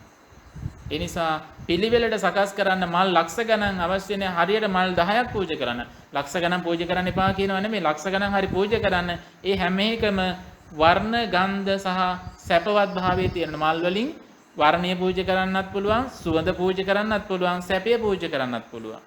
වර්ණය කියන්නේ මල් වල පාට තියෙනවනේ. ඒවෙන් අපිට දැන් නිල් පාට අරමුණු කරගන්න පුළුවන්. නීල වර්ණ සංපයුක්ත රශ්මි මාලාවන්ගෙන් බැබලි බැබලි වැඩ සිටින භාග්‍යතුන් වහන්සේට මේ නිල් කටුරුරු මල් පූජා වේවා. නිල් පාට මල් වලින් එහෙම හිතන්න පුළුවන්. එතන අබිනීල අක්බඹර කේස ලෝමාදීන් යුක්ත භාග්‍යතුන් වහන්සේට මේ නීල වර්ණ යුක්ත මල් පූජා වේවා කියලා හිතන්න පුළුවන්. අපි සුදු පාට මල් පූජා කරනවා. සාදු සාදු සුදු බුදු රැස් විහිදෙන දලදා ස්පර්ශයන්ගෙන් යුක්ත ඒ භාග්‍යතුන් වහන්සේට මේ සුදු පැහැති මල් පූජා වේවා කියලා හිතන්න පුළුවන්. ඒ මල් වල පාට අපිට භාග්‍යතුන් වහන්සේ අරමුණු කරගෙන උපහාර පූජාවක් කරන්න පුළුවන්. එතකොට ලස්සන මල් වලින් මල් වට්ටියක් හදලා පූජා කරනකොට මෙහෙම හිතන්න. කොහමද? දෙතිසක් මහා පුරුෂ ලක්ෂණයන්ගෙන් 80ක් අන ව්‍යංජන ලක්ෂණයන්ගෙන් ව්‍යාමප්ප භාවයෙන් සවනක් ගන බුදු රැස් මාලාවන්ගෙන් බැබලි විසිතුරුව වැඩ ඉන්න භාග්‍යතුන් වහන්සේට මේ විසිතුරු මල් පූජා වේවා කියලා හිතන්න පුළුවන්. අපිට සුවඳ මල් පූජා කරන්න පුළුවන් වෙනම හදලා. සීල සුවඳින් ගුණ සුවඳින් දසදහසක් ලෝක ධාතුව සුවඳවත් කරවාලු භාග්‍යතුන් වහන්සේට මේ සුවඳ මල් පූජා වේවා කියලා හිතා පූජා කරන්න පුළුවන්. හැම පූජාවකටම අපිට භාග්‍යතුන් වහන්සේගේ ගුණ ඉස්සරහට අරගෙන අපිට පූජා කරගන්න පුළුවන්. ඒ ගමන් ප්‍රාර්ථනාවකුත් කරන්න පුළුවන්. කොහොමද? සිල් සුවඳින් ගුණ සුවඳින් සමන්නාගත භාග්‍යතුන් වහන්සේට මේ සුවඳ ඇති මල් පූජා කිරීමේ කුසලය අපිටත් නිවන දක්වාම සිල් සුවඳින් ගුණ සුවඳින් බැබලෙන්න හේතු වේවා කියලා. මේ වගේ බොහෝ කාරණා පැහැදිලි කරන්න පුළුවන්.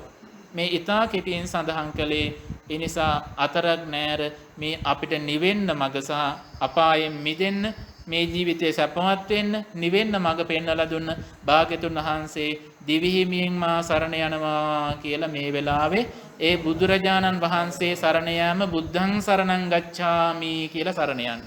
ඒ වගේ මේ ධර්මයේ මේ කාරණා ටික දැනගත්තේ ධර්මයේ සරණ ගිය නිසා තව තවත් ධර්මයේ සරණ යන්න මේක උපකාරයක් වෙනවා. ඒ නිසා මේ වගේ පිළිවෙතක් මේ වගේ පිළිවෙලක් දේශනා කරපු භාග්‍යතුන් වහන්සේ මම ජීවිත පරිත්‍යාගයෙන් සරණ යනවා කියලා ධම්මං සරණං ගච්ඡාමි කියලා හිතාගෙන සරණ යන්න. එහෙනම් මහා සංඝරත්නය මේ බුදුරජාණන් වහන්සේගේ සරණ යාමට ධර්මයේ සරණ යාමට මඟ පෙන්වලා දුන්නා. ඒ උතුම් වූ තෙරුවන් සරණ යාමට අපිට මහා සංඝරවන රුකුලක උපකාරයක් වුණා. ඒ උතුම් තුනුරුවනටම මාගේ උත්තමාංග නමස්කාරය වේවා කියලා නමස්කාර කරනවා. අපි නමස්කාර කරන සමහරකට මෙහෙම, සමහරක් අයගේ මෙහෙම වෙනවා. එහෙම නෙමෙයි. මෙහෙමත් නෙමෙයි. මේ අත් දෙක අත් ගොටුවක් විදියට මෙන්න මෙහෙම. මේ තියෙන මේකට කියන අත් ගොටුව. හරියට කරපූටන් සංකේත්වා කියලා මේ විනය පිටකේ සඳහන් වෙන එක තැනක. චුල්ලවග්ග පාළියෝ පරිවාර පාළිය. ඒ කියන්නේ මෙහෙම එකතු වෙලා. මෙහෙම නෙමෙයි. පොහොටුවක විදියකට මල් පොහොටුවක විදියට මෙන්න මෙහෙම තියලා උත්තමාංග ගුවම මේ විදියට සාමාන්‍ය වන්දනා ඒ කරනකොටත් ඔන්නෝම තියාගන්න. මෙහෙම නෙමෙයි මෙන්න මෙහෙම. වඳිනකොටත් නිකන් ඔහොම නෙමෙයි මෙන්න එහෙම තියලා වන්දනා කරන්න. ඒක තමයි සුදුසු. හරි. එහෙනම් පැය එකමාරකට අධික කාලයක් ධර්ම ශ්‍රවණය කළා. මේ සකල විද සියලු පුණ්‍ය ධර්මයන් බුදු පසේ බුදුමහරහතන් වහන්සේලා නිවී සැනසී පැමිණ වදාළ ඒ උතුම් වූ ලෞතර සැපයෙන් සැනසෙන්නට ප්‍රඥා පාරමී ශීර්ෂයෙන් නිවනටම හේතුපකාර වේවා කියලා නිවන් ප්‍රාර්ථනා කරගනිමු.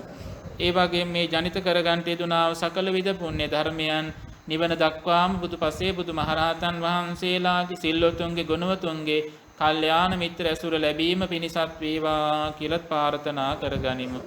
ඒ වගේම මේ උතුම් පුණ්‍ය ශක්තිය මේ ආරණ්‍ය අධිග්‍රෝහිත වන මේ ගම් දනව් නගර ලංකා දීප දඹදිව්තල මේ සක්වල ආරක්ෂා කරන ඒ උතුම් දිව්‍ය රාජ මණ්ඩලයේ මේ පින් අනුමෝදන්ව සැනසෙත්වා කියලත් පුණ්‍ය ආනුමෝදනා කරමු. ඒ වගේම ඔබ අපි සෑම දෙනා නමින් මිය පරලොව යන්ට යෙදුනා වූ සියලු ඥාති බන්දු වර්ගයා මේ පින් අනුමෝදන්ව සැපවත් වේවා. මේ සේනාසනේ දායකයන් විදිහේ දායක පාර්ශවයන් විදිහට ඉඳලා මිය පරලොව ගියා වූද ඔබ හැම දෙනාගේම නමින් මිය පරලොව ගියා වූද ඒ හැම දෙනාගේම ජීවිතත් සාංශාරික වශයෙන් සැපවත් වේවා කියලත් පුණ්‍ය ආනුමෝදනා කරමු. ඒ අනුව කල්පනා කරන්න අටට කලින් අපි සෙනසුනට පැමිණියා වැඩම කළා.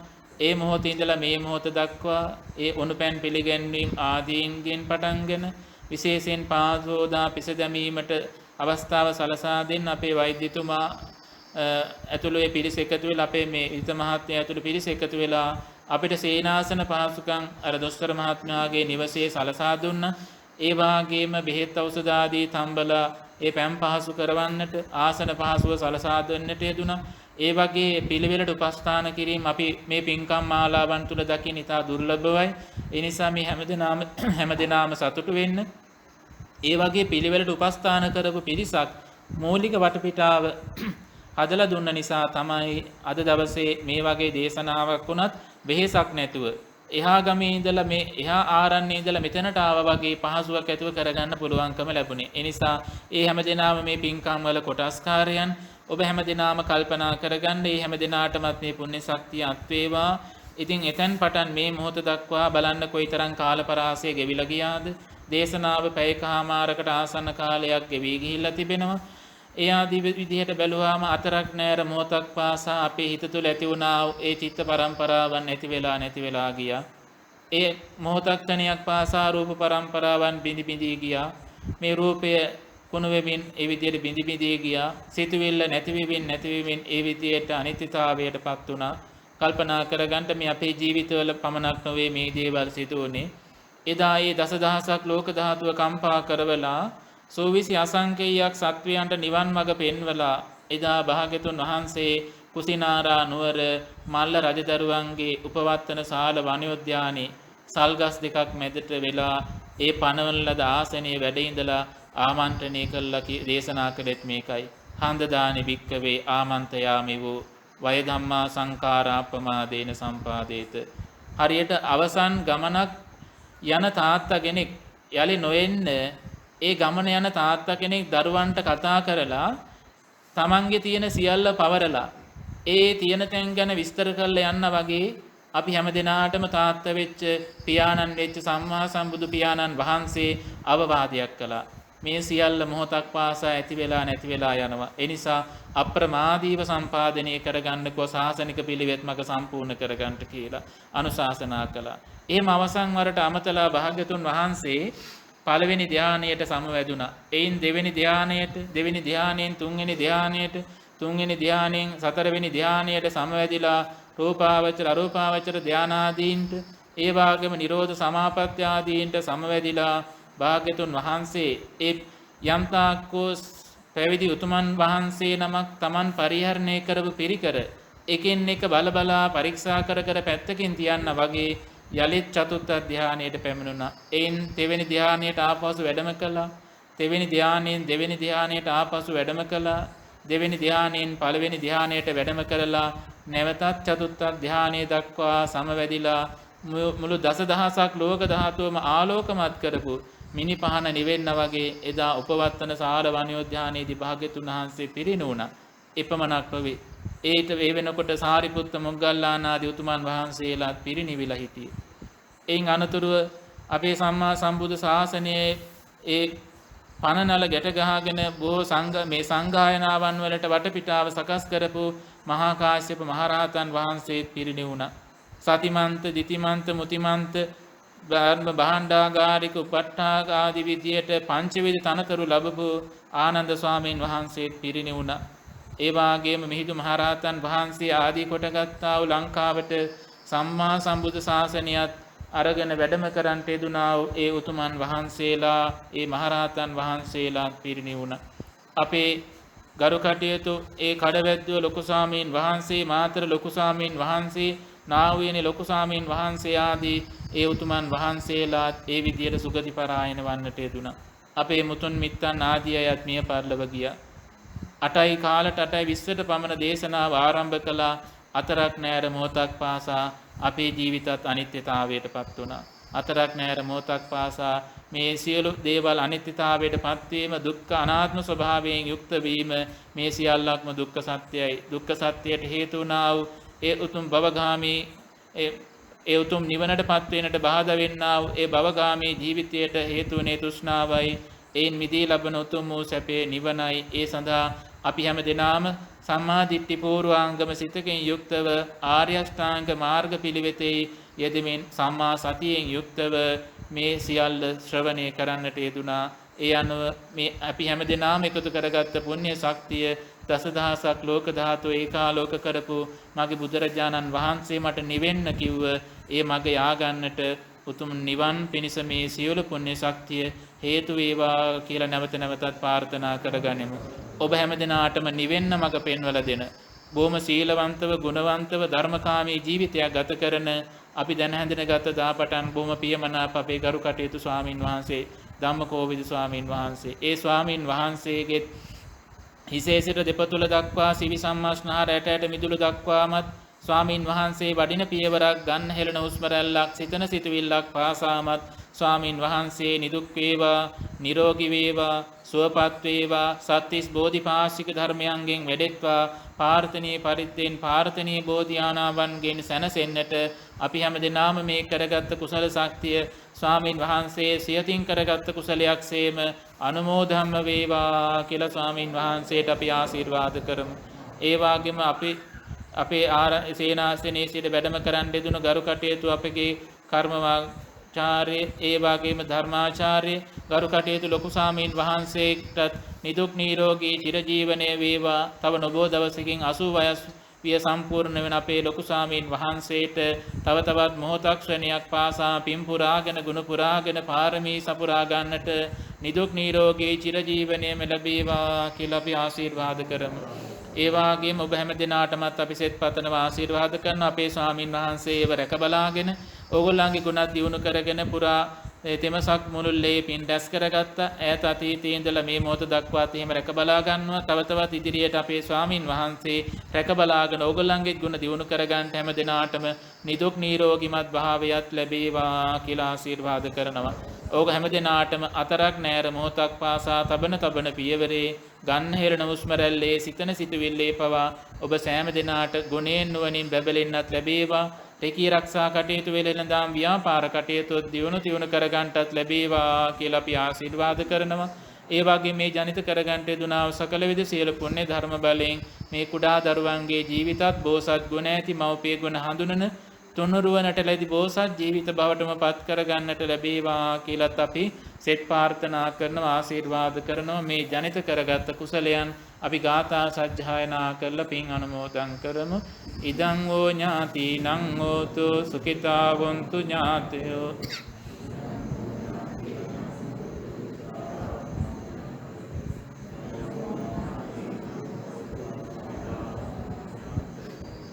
එත්තාවතා ච අම්මේහි සම්පදං පුඤ්ඤ සම්පදං දේවා අනුමෝදන්තෝ සබ්බ සම්පatti සිද්ධියා.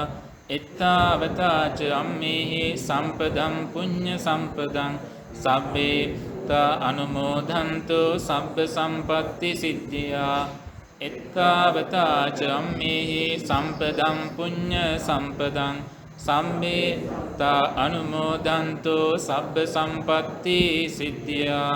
ආකාසට්ටා ච බුම්මට්ටා දේවා නාග මහිද්దికා පුඤ්ඤන්තං අනුමෝදිත්වා සම්මා සම්බුද්ධ ශාසනං.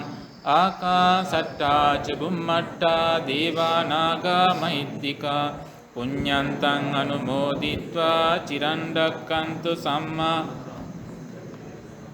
ආකාසට්ටා ච බුම්මට්ටා දේවා නාග මහිද්దికා පුඤ්ඤන්තං අනුමෝදිත්වා චිරන් රැක්කන්තු සම්මා සම්බුද්ධ ශාවකන්ති.